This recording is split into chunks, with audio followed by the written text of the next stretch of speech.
In Te Tai Tokerau, kai is more than food. It is whakapapa, manaakitanga, and the heart of community well-being. Yet, as whānau across the north face rising costs, weather event disruptions, and fragile supply chains, questions of kai sovereignty and food security have never been more urgent. Brian Bruce is a documentary maker whose message is that we need to regain control of our food chain. Climate Action Tai Tokerau recently invited Brian to come north to talk to locals about what they are doing to solve that problem. First stop, the Whangarei Growers Market. This is great. This is the local economy working. This is people getting control of their own food supply, and that's what we really need to do. Brian spoke first with Murray Burns, one of the founders of the Whangarei Growers Market.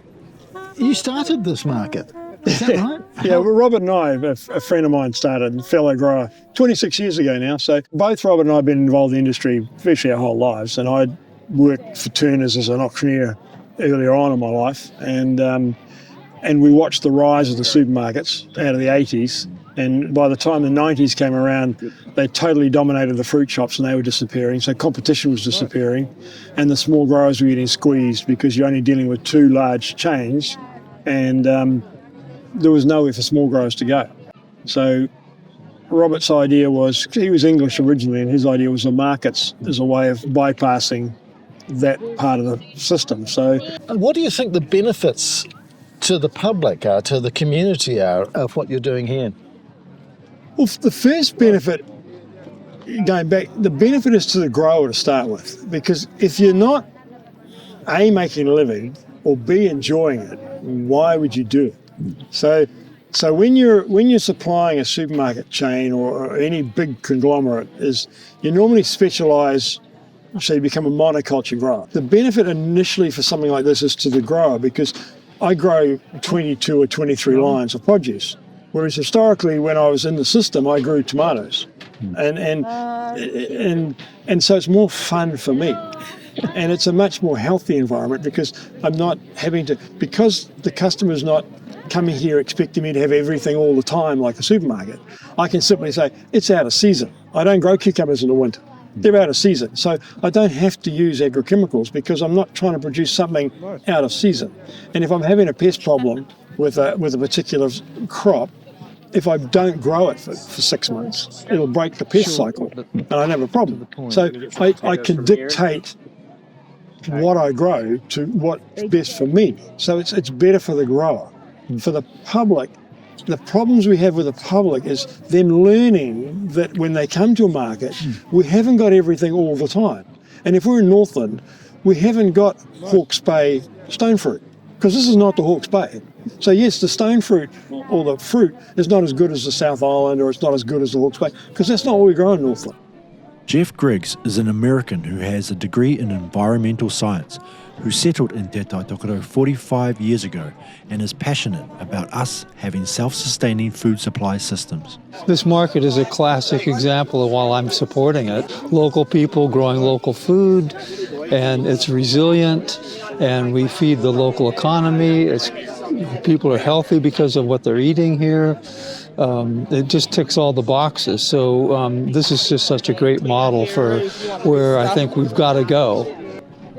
For many, supporting local growers isn't just good business. It's about sustaining a food system that keeps our communities strong and our whenua thriving. Chef Amber is one of those people leading by example.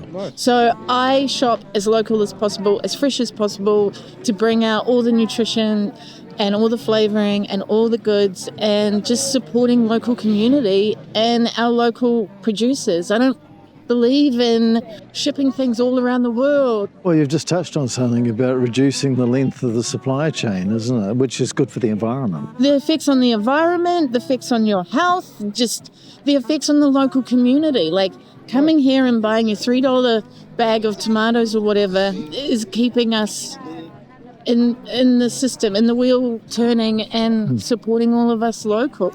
It's also the costings. For me, things are a lot cheaper when they are in season. It's less stressful because I'm not having to chase all this produce from around the world. And I don't know what's it's been grown in. I don't know what it's sprayed in. I know a lot of people who do have food allergies can't eat my food because it's not grown in all the harsh chemicals. It doesn't have the whole story behind it. And then it just tastes really freaking good. So I feel a bit blessed in the sense I've gotten my palate down to the sense I can taste Northland in it, which is crazy to me. Peter Bruce Iri of Climate Action Tai Tokerau gives us the bigger picture. This is a Kai sovereignty project. Our intention is to look at the transition or accelerate the transition away from industrial food systems to regenerative local food systems. That's the essence of it. And we realise to do that we've got to look at processing, production, distribution and consumption, the whole thing, the whole system. And how far have you got with this project so far?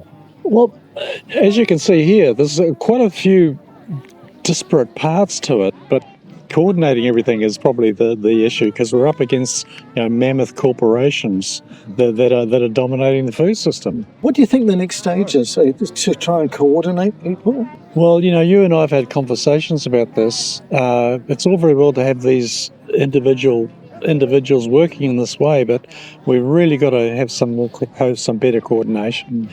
And of course, the other thing, people are eating dry goods too. Dry goods aren't for sale here.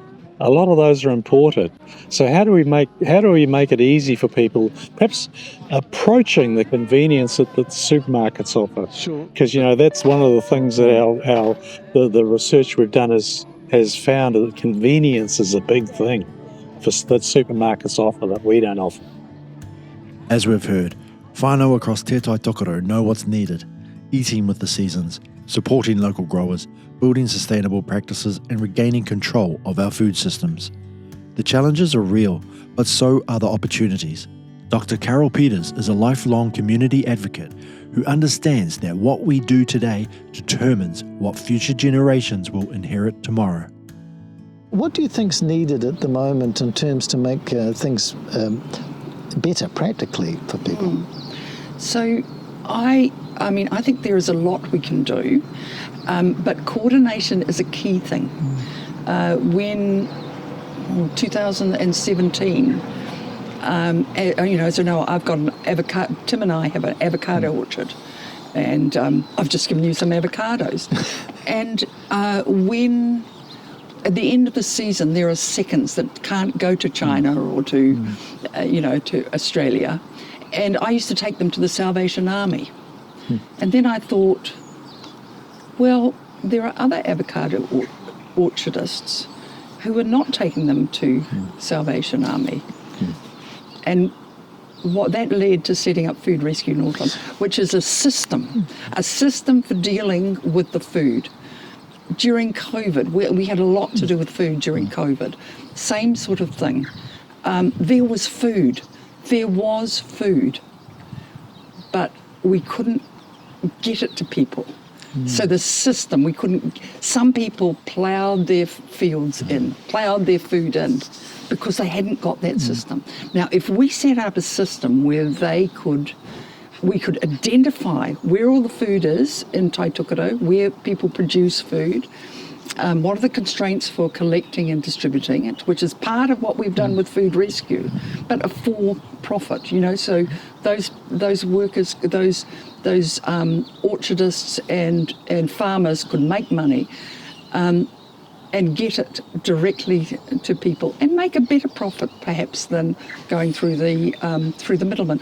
They can still sell to Singapore, but their food can go also to local people at a price that the local people can afford to live well. We first came here, my grandfather was part of the Farmers Co-op. So he was part of setting it up. He was on their board. And then my parents, and we bought all our food from our own co-op. So we've done it before, so we can do it. Do you think there's a way in which the community can get together to have ownership of their own food supply? Yes, I do. However, I think then we do that, we need to look at a mixed model. So there are lots of different ways we can we can actually deal with this problem. Not just one, there's not one answer. And part, I think, of our climate change group, or climate action group, is that we could provide some framework for those various options.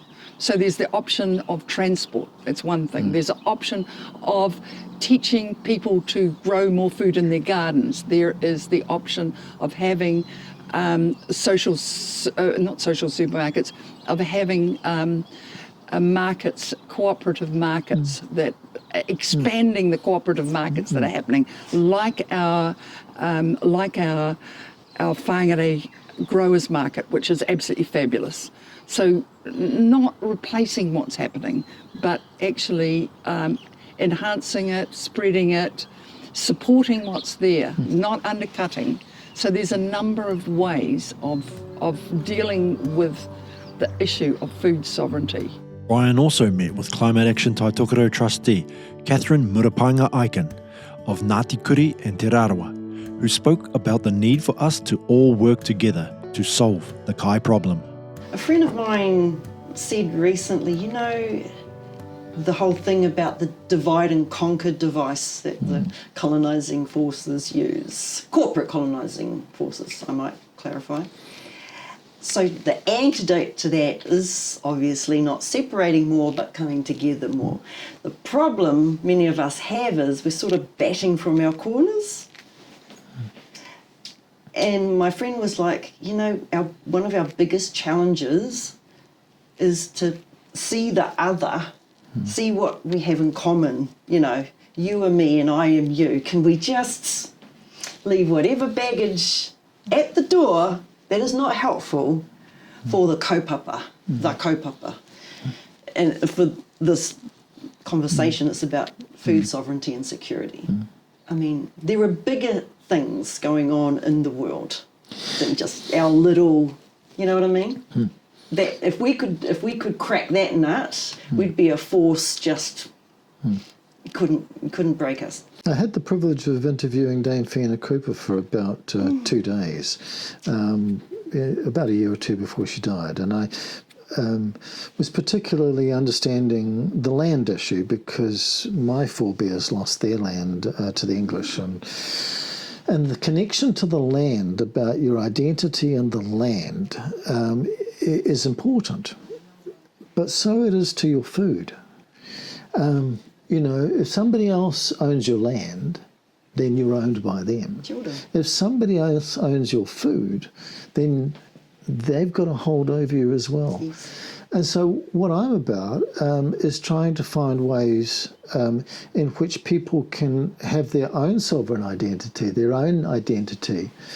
It's a bit of a paradigm shift, isn't it? I think in today's world there's a lot of emphasis on my fill in the blank, my car, my house, my money, my. I'm like, yeah, you want to kind of expand because and this is not just Indigenous, or spiritual thinking that we are all connected.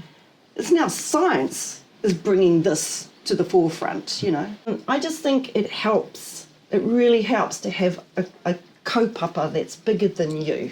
So when all the piki minga heke, the ups and downs of life are just slamming at you, and they do, there's still something that is more compelling that helps you endure, hopefully more than just endure, but actively seek out the good, and to connect with others, like you say, who are doing the same.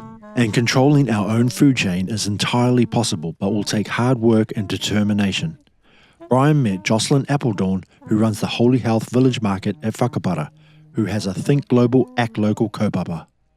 How do you manage to supply your shop, given that, the supermarket duopoly has such tolerance? Yeah, and we aim for local first. Our whole philosophy here is local first. So we try and deal directly where we can.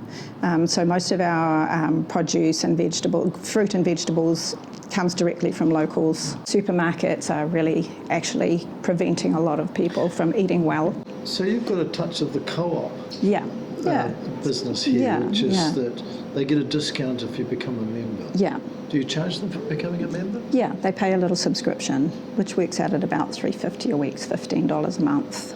And that helps create a base platform if it works on numbers. So we'd probably have at least a couple of hundred members, probably. That's good.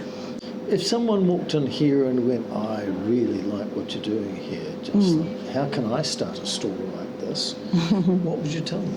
Yeah, well, I would like to think that we would be able to link up, because the long-term goal for us is to create a network so that we're distributing the local produce, sort of like a river in a forest. So you transport, we would be transporting goods and money and maybe services like POS systems, so you're not replicating and having the same difficulties. You share resources and eventually build a network so that there's like hubs everywhere, preferably owned by the community. That's the ultimate, is that they would be community spaces. The issue of scale would be good. Yeah, because you want to create scale, but you don't want big. So you don't want to create another supermarket. You really want community and build community again, so people are communicating and meeting each other, and you know who your producers are. Like people that come here, like quite often banging into the people that are actually growing their food. So there you know where your food's coming from, which is a bonus. And also then there's some kind of food sovereignty that goes with that, because we own this food. And the model that we see is like the platform is just neutral, and it's a platform, it's not for profit, but everything that plugs in can make money. We can actually just get on with supplying food for our own local people, so that we can, take away some of the barriers and maybe support those structures so that we can be resilient, so that we can have our own food, so that we can support it, create hubs for well-being, get back to almost like that village concept. Imagine a Tai Tokerau where growers, whānau and communities are connected through strong local supply chains, where kai is grown in ways that honour the whenua and moana, shared in ways that uphold manaakitanga and accessed by everyone. This is the vision of kai sovereignty, a living network that keeps us healthy, resilient and grounded in who we are. Each of us has a role to play, whether by supporting local producers, growing our own kai, or simply choosing to eat with the seasons. Together we can weave a food system that truly nourishes our people and our future.